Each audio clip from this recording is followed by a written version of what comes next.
ஹரே கிருஷ்ணா. பகவத் தரிசனத்திலிருந்து ஒரு கட்டுரை. ஸ்வர்க்கமும் வைகுண்டமும் ஒன்றா? வழங்கியவர் ஜீவன கௌர ஹரிதாஸ் பிரபு அவர்கள். இறை நம்பிக்கை உள்ளவர்கள் பலரும் ஸ்வர்க்கம் செல்ல பேரார்வம் காட்டுகின்றனர். இந்துக்கள் மட்டுமல்லாது இதர மதத்தினரும் ஸ்வர்க்கத்திற்கு செல்வதை விரும்புகின்றனர். இறை நம்பிக்கை இல்லாதவர்களும் கூட சில சமயங்களில் தங்களுக்கு நெருக்கமானவர்கள் மரணிக்கும் போது அவர்கள் ஸ்வர்க்கத்தை அடைந்து விட்டனர் என குறிப்பிடுகின்றனர்.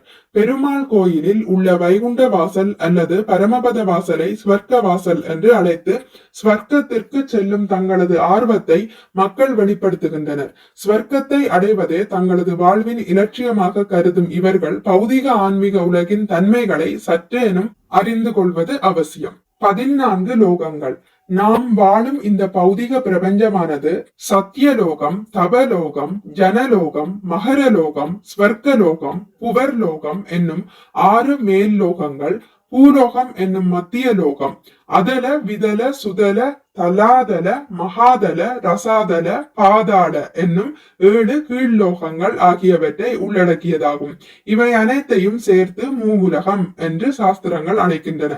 இதிலிருந்து ஸ்வர்க்கலோகம் என்பது பௌதிக உலகின் ஒரு பகுதியே என்பதை நாம் புரிந்து கொள்ள வேண்டும். மனதில் எண்ணி பார்க்கவியலாத மதிமயக்கும் வாழ்க்கை ஸ்வர்க்கத்தில் கிட்டுகிறது. அங்கே ரம்பை, மேனகை, ஊர்வசி, திலோத்தமை போன்ற நடன மங்கைகள் ஏராளமானோர் இருக்கின்றனர். அவர்கள் பேரழகு வாய்ந்த அழகு பதுமைகள் ஆவர். மேலும் சோமரசம், பிரம்மாண்டமான மாளிகைகள், மிருதுவான பட்டுப்படுக்கைகள், அழகிய நந்தவனங்கள், மனம் மயக்கும் நறுமணமிக்க மலர்கள், காதிற்கு இனிய பாடல்கள் என பட்டியல் நீண்டு கொண்டே செல்கின்றது. ஆயினும் பௌதிக உலகின் இப்பகுதிக்கு சென்றாலும் பிறப்பு, இறப்பு முதலியவற்றை தவிர்க்க முடியாது என கிருஷ்ணர் பகவத்கீதையில் 8.16 கூறுகிறார். தற்காலிக வசிப்பிடம். ஒருவன் தனது புண்ணிய காரியங்களுக்கு ஏற்ப பல்லாயிரக்கணக்கான வருடங்கள் ஸ்வர்க்கத்தில் வசிக்கின்றான். ஸ்வர்க்கத்தை அடையும் போது அவனுக்கு உற்சாக வரவேற்பு அளிக்கப்படுகிறது. அவன் மிகச்சிறந்த புலனின்பங்களை அனுபவிக்கின்றான். புலனின்பத்தில் மூழ்கி இருப்பதால் காலத்தின் வேகத்தை அவனால் அறிய இயலாது. புண்ணியம் தீரும் வரை அவன் அங்கே இருப்பதற்கு அனுமதிக்கப்படுகிறான். புண்ணியம் முடியும் தருவாயில் அதற்கான ஒரு அறிகுறியாக அவன் அணிந்திருக்கும் மலர் மாலையானது வாடத் துவங்கும். புண்ணியம் முழுவதும் தீர்ந்தவுடன் அவன் அங்கிருந்து வெளியேற்றப்படுவான். யாரும் அங்கே நிரந்தரமாக வசிக்க இயலாது. ஸ்வர்க்கலோக அரசன் இந்திரனுக்கும் கூட அந்த பதவி நிரந்தரமானதல்ல. பௌதிக உலகம் பகவான் ஸ்ரீ கிருஷ்ணரால் படைக்கப்பட்டது. படைப்பு என்றாலே காலத்தினால் ஒரு நாள் அழிவுக்கு உட்படும் என்பது இயற்கையின் நியதி.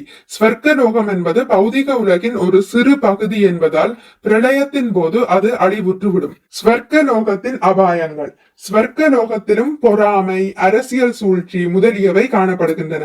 உதாரணமாக, யாராவது பூமியில் அஸ்வமேத யாகத்தை மேற்கொண்டால் எங்கே தனது பதவிக்கு ஆபத்து வந்து விடுமோ என்கிற பயத்தில் இந்திரன் அந்த யாகத்திற்கு கடும் இடையூறுகளை செய்வதை நாம் பல்வேறு இடங்களில் காண்கிறோம்.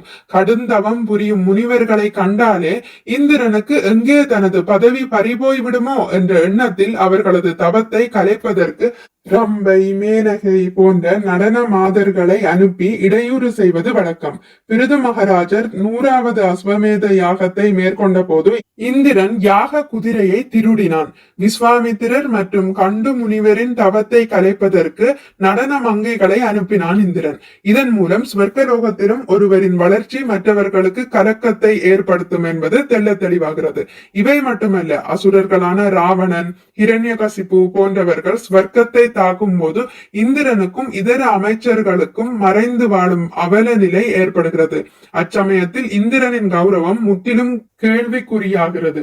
வாழ்வின் உண்மையான நோக்கம் பகவான் ஸ்ரீ கிருஷ்ணரை எப்போதும் நினைவிற்கொள்ள வேண்டும் என்பதே. ஸ்வர்க்கலோகவாசிகள் புலனின்ப மோகத்தால் பகவான் ஸ்ரீ கிருஷ்ணரை மறந்து காலத்தை விரயமாக்குவதால் அந்த ஸ்வர்க்கலோக வாழ்வினை வீழ்ச்சியடைந்த நிலை என ஆச்சாரியர்களும் வேத சாஸ்திரங்களும் தெரிவிக்கின்றன. மதிமயங்கும் வாழ்க்கை. பகவான் ஸ்ரீ கிருஷ்ணரின் கோவர்த்தன லீலையின் போது இந்திரன் தொடர்ச்சியாக 7 நாட்கள் மழை பெய்வித்து அதன் பின்னர் ஆணவம் அடங்கிய பிறகு மன்னிப்பு கேட்டான். இருப்பினும் கூட சில வருடங்கள் கழித்து ஒருமுறை பகவான் கிருஷ்ணர் தமது மனைவி சத்தியபாமாவிற்காக இந்திரலோகத்து பாரிஜாத மரத்தை எடுத்து சென்ற போது இந்திரன் மீண்டும் தன் நிலையை மறந்து பகவானிடம் சண்டையிட துவங்கினான். இது ஸ்வர்க்கலோகத்தின் மதிமயக்கும் வாழ்க்கையை எடுத்துரைக்கிறது. நரகத்தில் வசிப்பவர்கள் எப்போதும் பல்வேறு துன்பங்களுக்கு உட்படுவதால் இறைவனை நினைப்பதற்கு வாய்ப்பற்றவர்களாக இருப்பர். அதனால் மதிமயக்கும் ஸ்வர்க்கத்திலும் சரி, வேதனையை அனுபவிக்கும் நரகத்திலும் சரி, பக்தி தொண்டில் ஈடுபடுவது என்பது அவ்வளவு சுலபமல்ல என்பதை புரிந்து கொள்ள வேண்டும். இன்பமும் துன்பமும் மாறி வரும் இந்த பூவுலகமே பக்தி தொண்டிற்கு மிகவும் அனுகூலமான சூழ்நிலையை கொண்டதாகும். வைகுண்ட வாழ்க்கை. ஆன்மீக உலகமான வைகுண்டம் அல்லது கோலோக விருந்தாவனத்தில் இவ்வுலகின் துன்பங்களான பிறப்பு, இறப்பு, முதுமை, நோய் முதலியவை காணப்படுவதில்லை. அங்கு ஒவ்வொரு ஜீவராசியும் தனது பிரகாசமான ஆன்மீக உடல், அழகான உடல் வாட்டம், தாமரையை போன்ற விழிகள், அகன்ற மார்பு, பல்வேறு ஆபரணங்கள் முதலியவற்றுடன் சக்தி வாய்ந்தவர்களாக காட்சி அளிக்கின்றனர். பௌதிக உலகில் காணப்படும் அனைத்து ஐஸ்வர்யங்களும் ஆன்மீக உலகில் உள்ளவர்களுக்கு ஒரு பொருட்டே அல்ல. ஆன்மீக உலகில் கூட சில நேரங்களில் போட்டி இருக்கும். ஆனால் அங்கே பொறாமை என்பது துளியளவும் தென்படுவதில்லை. கவலையில்லா வாழ்வே வைகுண்ட வாழ்க்கை என வேத சாஸ்திரங்கள் பறைசாற்றுகின்றன. வைகுண்டத்தை அடைந்தவர்கள் அங்கு நிரந்தரமாக ஆனந்தமயமாக பூரண அறிவுடன் வசிக்கின்றனர். வைகுண்ட வாசிகளின் சிந்தனை.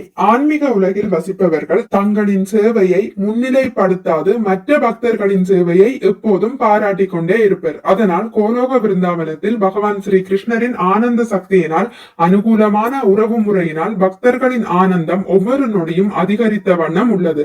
இதுவும் பகவான் ஸ்ரீ கிருஷ்ணரின் அசிந்திய சக்திகளின் ஒன்றாகும். பகவான் ஸ்ரீ கிருஷ்ணர் பகவத்கீதையில் என் லோகத்தை அடைபவர்கள் மீண்டும் இவ்வுலகில் பிறப்பதில்லை என அர்ஜுனனிடம் கூறுகிறார். பகவத்கீதை 8.16.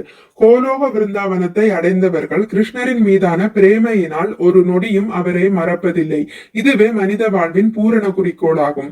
இருண்ட பௌதிக உலகில் வெளிச்சம் தேவைப்படுவதால் இங்கு சூரியன், சந்திரன் முதலியவை தேவைப்படுகின்றன.